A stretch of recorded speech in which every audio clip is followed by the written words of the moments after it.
नमस्कार दोस्तों, मैं अमन आपके YouTube चैनल एजुकेशन हब पे आपका स्वागत करता हूँ। यह एनटीपीसी टेस्ट सीरीज का दूसरा टेस्ट है। इस टेस्ट सीरीज के साथ मैं आप लोगों को 30 टेस्ट सीरीज दूंगा और जिसके प्रत्येक टेस्ट सीरीज में 30 क्वेश्चन होंगे। इस टेस्ट सीरीज को प्राप्त करने के लिए आप अपने टेलीग्राम चैनल से जुड़ सकते हैं, जिसका लिंक वीडियो के डिस्क्रिप्शन में दिया हुआ है, या आप टेलीग्राम में जाकर सर्च करें education hub by Aman sir और आप वहाँ पर ज्वाइन कर सकते हैं। तो चलिए शुरू करते हैं बिना किसी देरी के। आपका पहला क्वेश्चन है, दादा साहब फाल्के पुरस्कार से सम्मानित होने वाले प्रथम व्यक्ति कौन थे?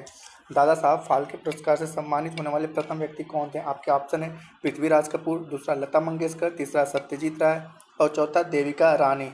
तो यहाँ पे सही ऑप्शन होगा आपका चौथा, देविका रानी। आपका अगला क्वेश्चन है, भारतीय विज्ञान संस्थान कहाँ पर स्थित है? पहला है कानपुर, दूसरा बेंगलुरु, तीसरा मुंबई और चौथा चेन्नई। तो विज्ञान संस्थान जो स्थित है वो आपका बेंगलुरु में स्थित है। इसके बारे में कहा जाए तो बेंगलुरु में स्थित भारतीय विज्ञान संस्थान की स्थापना जमशेदजी टाटा और मैसूर के महाराज कृष्ण राणा चतुर्थ ने किया था और इसकी स्थापना 1909 में हुई थी। आपका अगला क्वेश्चन है, मरियाना ट्रेंच किस महासागर में स्थित है? आपका ऑप्शन है अटलांटिक महासागर, दूसरा प्रशांत महासागर, तीसरा हिंद महासागर और चौथा है दक्षिणी महासागर। तो यहाँ पे आपका सही ऑप्शन होगा प्रशांत महासागर। आपने ये भी पता होना चाहिए कि विश्व का सबसे गहरा स्थान जो है मरियाना ट्रेंच है, जो प्रशांत महासागर में स्थित है, जिसकी गहराई 1122 मीटर है, 11,022 मीटर है, लगभग 11 किलोमीटर है। और इसका दूसरा नाम चैलेंजर गर्त भी आता है और यह गुआम द्वीप के करीब स्थित है, तो इसको भी आप याद कर सकते हैं। आपका अगला क्वेश्चन है, निम्नलिखित में से कौन सा न्यूनतम छिद्रयुक्त मिट्टी है? पहला आपका रेतीली मिट्टी, दूसरा चिकनी मिट्टी, तीसरी गाद भरी मिट्टी और चौथा है आपका खारी मिट्टी। तो यहाँ पे सही ऑप्शन आपका होगा चिकनी मिट्टी। सही ऑप्शन जो है चिकनी मिट्टी होगा। आपका अगला क्वेश्चन है, चाणक्य का एक अन्य नाम क्या था? पहला है देववर्मन, दूसरा विष्णुगुप्त, तीसरा रामगुप्त और चौथा ब्रिजेश्वर। तो आपने पता है चाणक्य का एक अन्य नाम था विष्णुगुप्त। इसका एक और नाम आता है जिसका नाम कौटिल्य आता है। कौटिल्य यह चंद्रगुप्त मौर्य के प्रधानमंत्री थे और इन्होंने अर्थशास्त्र की रचना की थी और इनका जो अर्थशास्त्र है वह आपका राजनीति पर आधारित है। आपका अगला क्वेश्चन है, थॉमस कप किस खेल से जुड़ा हुआ है? पहला है टेनिस, दूसरा बैडमिंटन, तीसरा टेबल टेनिस और चौथा हॉकी।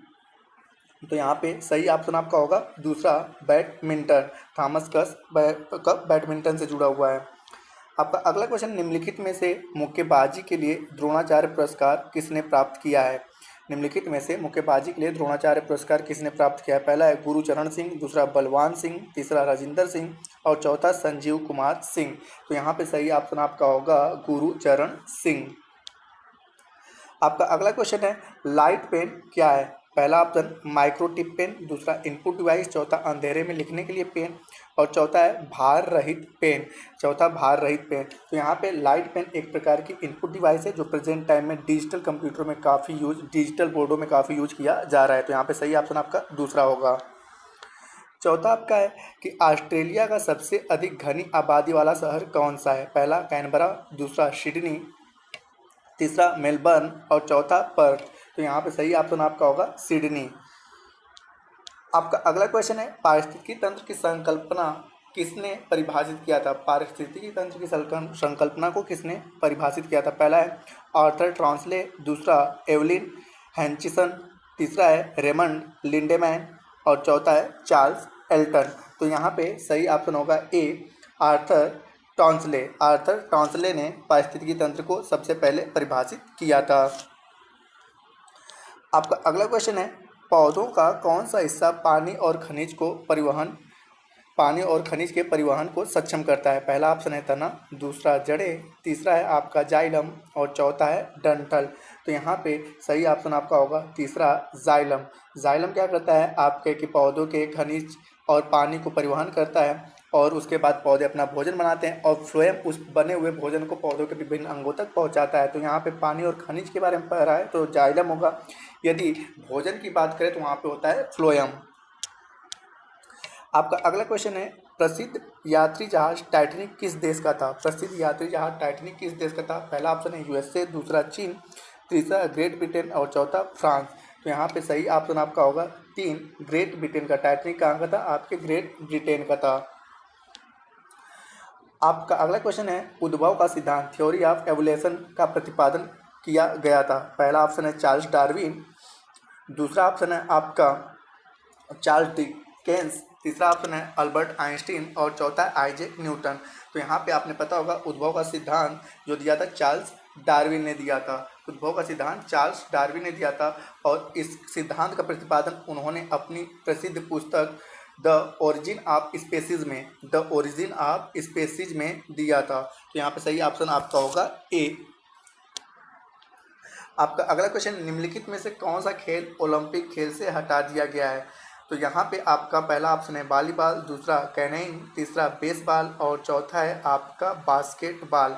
तो चौथा है आपका बास्केटबॉल। तो यहाँ पर आपका सही ऑप्शन होगा तीसरा बेसबॉल। बेसबॉल को क्या किया गया था? हटा दिया गया था। बेसबॉल यहाँ पे अच्छे समझने के, बेसबॉल को लंदन ओलंपिक 2012 में जो हुआ था उसमें बेसबॉल को हटा दिया गया था और पुनः 2016 में ओलंपिक हुआ था उसमें इसको पुनः ज्वाइन कर लिया गया था। तो यहाँ पे बेसबॉल को हटाया गया था पहले, लेकिन ज्वाइन कर लिया गया था 2016 वाले ओलंपिक में। आपका अगला क्वेश्चन है, शब्द विश्व संदर्भित करता है? विश्व संदर्भित करता है आपका ऑप्शन है एक समान आकार, दूसरा दिन और रात एक समान अवधि के होते हैं और तीसरा गर्मी और सर्दी एक समान अवधि के होते हैं और चौथा है मौसम एक समान अवधि का होता है। तो विश्व यहाँ पे विषुववृत्त के बारे में कह रहा है और यहाँ पे विषुववृत्त पे दिन और रात एक समान अवधि के होते हैं। तो यहाँ पे सही ऑप्शन आपका होता है दूसरा। सही ऑप्शन आपका दूसरा है। विषुवत रेखा को हम लोग भूमध्य रेखा कहते हैं जो पृथ्वी को 2 बराबर उत्तरी और दक्षिणी गोलार्धों में बांटती है। 0 डिग्री अक्षांशीय आपका क्या है? विषुवत रेखा है। आपका अगला क्वेश्चन है, सुभाष चंद्र बोस के पिता कौन थे? पहला है सत्येंद्र नाथ बोस, दूसरा है जानकी नाथ बोस, तीसरा जगदीश चंद्र बोस और चौथा SN बोस। तो यहाँ पे सुभाष चंद्र बोस के पिता का नाम था जानकी नाथ बोस।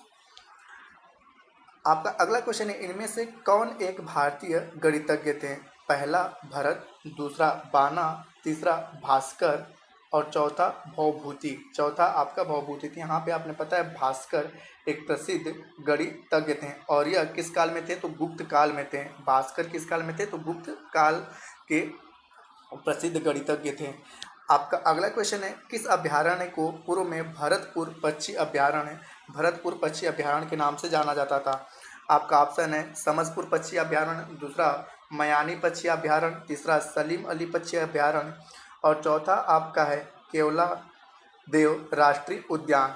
तो यहाँ पे सही ऑप्शन होगा कि भरतपुर, जो राजस्थान के भरतपुर में जो पक्षी अभयारण्य उसको पहले हम लोग केवला देव राष्ट्रीय उद्यान भी कहा जाता था। तो यहाँ पे सही ऑप्शन आपका होगा चौथा केवला देव। आपका अगला क्वेश्चन है, निम्नलिखित में से किसने 2015 में सर्वश्रेष्ठ एनिमेटेड फीचर फिल्म के लिए ऑस्कर पुरस्कार जीता था? पहला ऑप्शन है सॉन्ग ऑफ द सी, दूसरा है आपका बिग हीरो, तीसरा द टेल ऑफ प्रिंसेस कयूगो और चौथा है द बॉक्स ट्रोल्स। तो यहाँ पे सही ऑप्शन आपका होगा दूसरा बिग हीरो। आपका अगला क्वेश्चन है, ऑक्टोपस के खून का रंग कैसा होता है? ऑक्टोपस के खून का रंग कैसा होता है? पहला ऑप्शन है लाल, दूसरा नीला, तीसरा गुलाबी, चौथा काला। तो यहाँ पे सही ऑप्शन आपका होगा नीला, दूसरा। आपका अगला क्वेश्चन है, निम्नलिखित में से कौन धातु नोबल धातु है? निम्नलिखित में से कौन धातु नोबल धातु है? तो यहाँ पे पहला ऑप्शन है आपका आयरन, दूसरा है सिल्वर, तीसरा है आपका ब्रॉन्ज और चौथा है एल्युमिनियम। तो यहाँ पे सिल्वर को नोबल धातु के नाम से भी जाना जाता है। सिल्वर को नोबल धातु वाली श्रेणी में आता है। तो यहाँ पे सही ऑप्शन आपका होगा 2। आपका अगला क्वेश्चन है, ब्रह्म समाज के संस्थापक कौन थे? यहाँ पे पहला है राजा राम मोहन राय, दूसरा दयानंद सरस्वती, तीसरा महात्मा गांधी और चौथा लोकमान्य तिलक। तो आपने पता है राजा राम मोहन राय ने 20 अगस्त 1828 को 20 अगस्त 1828 को ब्रह्म समाज की स्थापना किए थे और इसे हिंदू धर्म का प्रथम सुधार आंदोलन भी माना जाता है। आपका अगला क्वेश्चन है, पृथ्वी पर जल चक्र को शक्ति प्राप्त होती है। पृथ्वी पर जल चक्र को शक्ति प्राप्त होती है। पहला है पवन से, दूसरा चंद्रमा से, तीसरा सूर्य से और चौथा पृथ्वी से। तो यहाँ पे पृथ्वी पर जो आपका जल चक्र को शक्ति प्राप्त होती है, सही ऑप्शन आपका है सूर्य से। तो यहाँ पे सही होगा आपका तीसरा। आपका अगला क्वेश्चन है, सूर्य की ऊर्जा किस माध्यम से उत्पन्न होती है। पहला है परमाणु संलयन, दूसरा है आपका सौर ऊर्जा, तीसरा है आपका उष्मा ऊर्जा उष्मा विद्युत और चौथा है गुरुत्वाकर्षण ऊर्जा। यहाँ पे सही ऑप्शन आपका होगा परमाणु संलयन। सूर्य में क्या होता है, नाभिकीय संलयन होता है, जिसको यहाँ पे परमाणु संलयन लिखा गया है। तो सही ऑप्शन आपका होगा ए, परमाणु संलयन। आपका अगला क्वेश्चन है, मानव शरीर में सबसे छोटी हड्डी कौन सी है। पहला टिबिया, दूसरा ट्रेपीजियम, तीसरा स्टेपिज, चौथा जांघ की हड्डी। तो यहाँ पे सही ऑप्शन आपका होता है तीसरा स्टेपिज, जो कि एक कान की हड्डी है, जो मानव शरीर की सबसे छोटी हड्डी है। आपका अगला क्वेश्चन है, पीछे की ओर उड़ने वाला एक मात्र पक्षी कौन सा है। पहला है हमिंग बर्ड, दूसरा अल्बाट्रोस, अगला है आपका कीवी और चौथा है बाज। तो यहाँ पे आपने पता होगा विश्व का सबसे छोटा पक्षी भी हमिंग बर्ड है और यह एकमात्र पक्षी है जो पीछे की ओर उड़ता है। तो यहाँ पे सही ऑप्शन आपका होगा ए, हमिंग बर्ड। आपका अगला क्वेश्चन है, इनमें से कौन सा रासायनिक परिवर्तन का एक उदाहरण है। इनमें से कौन सा रासायनिक परिवर्तन का एक उदाहरण है। पहला है ऊर्ध्वपातन, दूसरा है स्फटिक रूप, तीसरा है निष्क्रियकरण और चौथा है आसवन। तो यहाँ पे रासायनिक परिवर्तन का एक रूप जो है उसे कह सकते हैं हम निष्क्रियकरण, जो है रासायनिक परिवर्तन का एक उदाहरण है। आपका अगला क्वेश्चन है, जीवन की मूलभूत इकाई क्या है। पहला कोशिका, दूसरा अंग, तीसरा ऊतक और चौथा नाभिक। तो जैसा कि आप सभी ने पता है कि जीवन की मूलभूत इकाई जो है कोशिका है और आपका कोशिका खोज किया था रॉबर्ट हुक ने।